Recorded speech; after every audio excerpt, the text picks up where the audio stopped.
des batailles les plus précises et intelligentes de l'histoire humaine a été menée par l'armée du Troisième Reich lorsqu'elle a envahi l'Europe de l'Ouest, y compris la France, pendant la Seconde Guerre mondiale. Cette attaque, que les Alliés attendaient, après la chute de la Pologne aux mains des Allemands, a été préparée comme suit. En 1929, l'armée française a commencé à construire une ligne défensive nommée la ligne Maginot, s'étendant des frontières suisses au sud jusqu'aux frontières belges au nord. Un mur de béton fortifié rempli de canons, de mitrailleuses fixes et de défenses anti-aériennes. Sur la frontière belge, spécialement dans l'extrême nord, la majorité des forces britanniques et françaises étaient positionnées.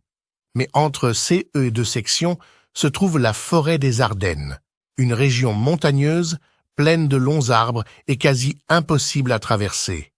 Les Alliés considéraient cette forêt comme un obstacle naturel pour les forces allemandes, pensant qu'ils n'oseraient jamais y entrer, laissant ainsi très peu de troupes derrière cette zone les moins expérimentées. Bien sûr, les nazis étaient au courant des détails de ce plan défensif. Hitler n'a pas écouté ses généraux et a décidé d'envoyer la force principale vers la forêt des Ardennes. Cette décision de génie a changé le cours de l'histoire.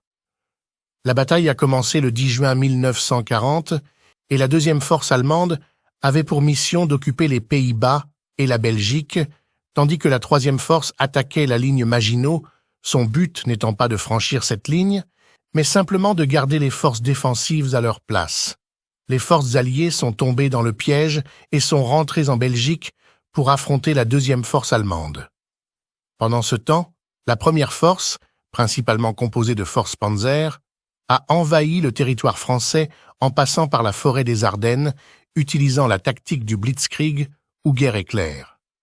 Cette force a commencé à avancer vers le nord pour encercler les forces alliées dans cette région, tandis que la deuxième force commençait à occuper les Pays-Bas et la Belgique. Le siège se resserrait jusqu'à ce que toutes les forces soient encerclées dans la ville de Dunkerque. Le 27 mai 1940, la Grande-Bretagne a mené une opération d'évacuation héroïque nommée Dynamo, évacuant plus de 300 000 soldats vers son territoire. Par la suite, les forces françaises restantes ont rapidement commencé à s'effondrer, et le prochain objectif des forces allemandes était d'atteindre Paris, qui a été déclarée ville ouverte pour éviter la destruction et les pertes humaines massives.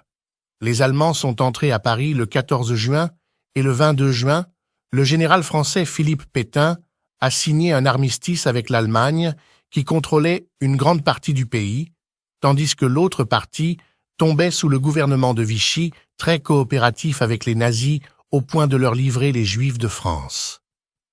Finalement, si vous avez aimé cette vidéo, laissez-nous un like et allez regarder